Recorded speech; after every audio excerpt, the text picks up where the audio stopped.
This is a SsangYong, and if you never heard of SsangYong, I can't blame you. This is actually the first one that I drove on too. But anyway, SsangYong is a car brand from South Korea, just like Kia and Hyundai. And in my mind, they are known for their workhorses. And in other people's mind, they are known for cars that are a bit less pleasing for the eyes. And therefore, in the Netherlands, SsangYongs are a rare sight. But maybe that will change, because like a lot of other car brands, SsangYong is transitioning to be a EV-only car brand. And this is their first one. Hello there, monsters and men, ladies and people. This is the SsangYong Korando E-Motion, and welcome to Recharging.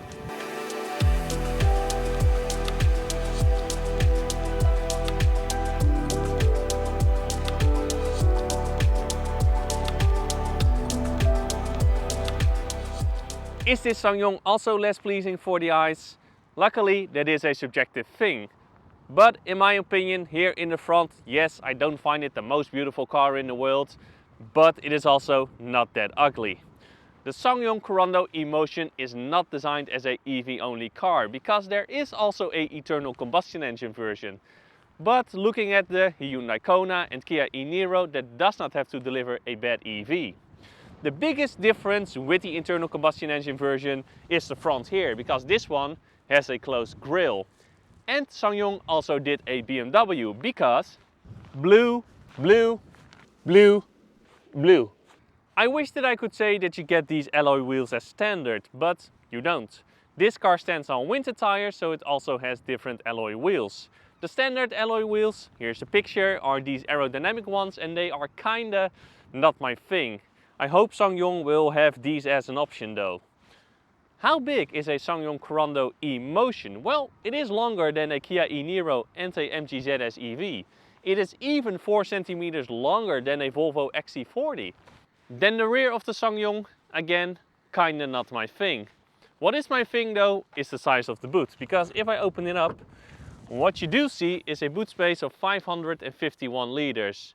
Okay, that is a lie, because what you see right now is not 551 liters. To get that 551 liters, you do have to remove the false floor, and then you lose the ability to store, for example, your charge cables away from all your other stuff, because it also does not have a frunk. If you put down the rear seats though, you get a boot space of 1248 liters, so plenty of space. The SsangYong Korando E-Motion has 190 horsepower and 360 Nm of torque.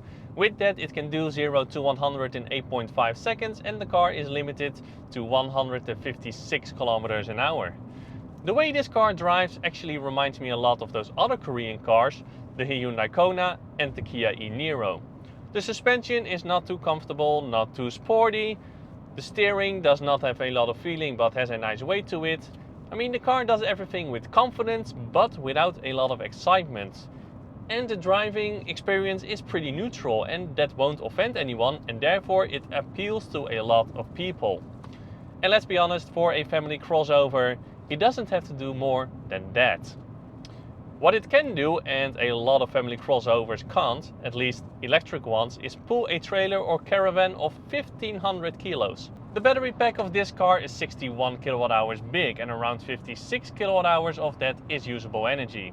The WLTP range is 339 km, which is not massive. But unlike many other cars that do not come even close to the WLTP range, this one does. During my test period, it was between 6 and 14 degrees Celsius outside. It was dry, the roads were dry then, of course. And when driving on mixed roads, I got a range of around 295 kilometers. So I do expect in summer that you can get a range very close to that 339 kilometers. When driving on the highway, depending on your speed, the range is more 200 to 250 kilometers. As standard, this car does have a heat pump, but to keep it nice and comfortable in here, the car can pull 800 watts to 2 kilowatts. And I find that quite a lot for a heat pump. And also when you get into the car in the morning, the car can pull 6 to 7 kilowatts to heat up the cabin. I don't think the heat pump is that efficient in this car. How does this car make sure that you get the most range out of your battery pack? Well, it does have 3 drive modes, Eco, Normal and Sport. Of course, if you put it in Sport, you won't get the most out of your battery pack, but you can put it in Eco. Besides that, unfortunately, there is no one-pedal driving feature in this car, but you do have flippers behind the steering wheel, and with those flippers you can determine the amount of regeneration that the car should do when you lift your foot off the accelerator. You have level 1, 2 and 3. What is annoying though is that when you turn the vehicle off and then on again, it has forgotten your regeneration setting.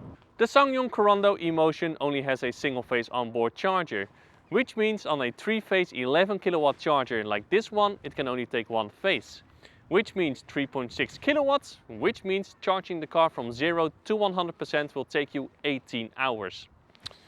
On the correct charger, the car can take 6.6 kilowatts and then charging the car up will take you around 10 hours. Not having a 3-phase onboard charger is not acceptable anymore, in my opinion. DC fast charging then, it can take up a maximum of 80 kilowatts and then charging the car from 10 to 80% will take you around 40 minutes, so nothing groundbreaking but acceptable. Then the space on the rear seats. The seat in front of me is in my typical driving position. I am 1 meter and 85 centimeters and I have loads of knee room and loads of headroom. I mean, this is Kia EV6, Hyundai Ioniq 5 amounts of space. Maybe even more because I have more headroom than in those cars. The car is wide, so 3 people will sit here in all comfort. There is a little hump here in the floor, but it is not too big, so it probably doesn't bother anyone. Besides that, you have pockets here behind the seats. There is an armrest with 2 cup holders. There are not USB ports, but there is a normal power outlet back here that can give a maximum of 200 watts. The interior of the SsangYong almost feels a bit old school, and not in a bad way. What do I mean by that? Well, you still have physical buttons for your climate control, your heated seats, your heated steering wheel, and also for your driving assistance systems. The quality of the interior, I did not know what to expect, but it is on par, of course, with a Kia e-Niro, a MG ZS EV, Volkswagen ID.3. I mean, the build quality feels really good. The feels of the buttons and the switches feels good. I mean, there is nothing to complain in that regard. Maybe the look of the interior is a bit outdated, but that is not something that bothers me. Then cubby spaces, you do have decent sized door pockets. There is a cubby here under your center armrest. You have 2 cup holders and also your glove box is quite big. SsangYong is not a big car brand and therefore I think they made a smart move by not developing their own infotainment system. No, we don't have Android Automotive in here, but SsangYong works together with TomTom. So the system integrated here into the dashboard is a system from TomTom. It is a responsive system to use. I don't find it the most intuitive system to use though. Because it is a system from TomTom, it also uses TomTom's navigation software, which in general works really well. There's only one downside, and that is that when I put in a destination that exceeds my range, it does suggest me to go to a petrol station, but not to a DC fast charger. Also, as far as I know, the system does not have over-the-air updates and there's also not an app available. But it does have support for Android Auto or Apple CarPlay. In front of the driver there is a digital display which does everything that you expect from a digital display nowadays. So it can show a whole lot of information or your map, and again, it does everything that you want. Then, can you get a good driving position in this car? Let me start with the seats, because the seats are very comfortable. Also, there's plenty of adjustability in your seats. Only the part where you sit on with your butt, I wish that was a little bit longer so you have a bit more support right there. Then the adjustability in your steering wheel. It is okay, I have seen it better in other cars, but for some reason it doesn't bother me here because, well, I do get a good driving position in this car. Then your position in the car. The SsangYong Korando eMotion is quite high, so you sit quite high compared to other cars. But where, for example, in a MG ZS EV, I have the feeling that I sit on top of the car, in this SsangYong, you do have the feeling that you sit in the car instead of on top of the car. Most driving and safety features are standard on this car. That means as standard you get, for example, adaptive cruise control, lane departure warning and an emergency brake system. The only things that are only available on the highest trim level are blind spot monitoring, rear cross traffic alert and a system that can automatically switch lane for you. So how is the adaptive cruise control? Well, it works pretty good actually. It keeps you nicely centered into the lane without bouncing between the lines. It only has some problems with the more sharper corners, but a lot of cars have that. So what is my final verdict of the SsangYong Korando Emotion? Well, it is a car that really does not excel in anything, but it is also a car that really does not do anything wrong either. Here in the Netherlands, the price ranges from around 39,000 euros to around 45,000 euros. And the competition in that price range is huge. But most competition are not as big as this SsangYong. And also, most competition don't give you a warranty of 7 years or 150,000 kilometers. So if you are looking for an EV in that price range and you value space more than the badge, it might be worth it to pay a visit to your nearest SsangYong dealer. And that was the review of the SsangYong Korando Emotion.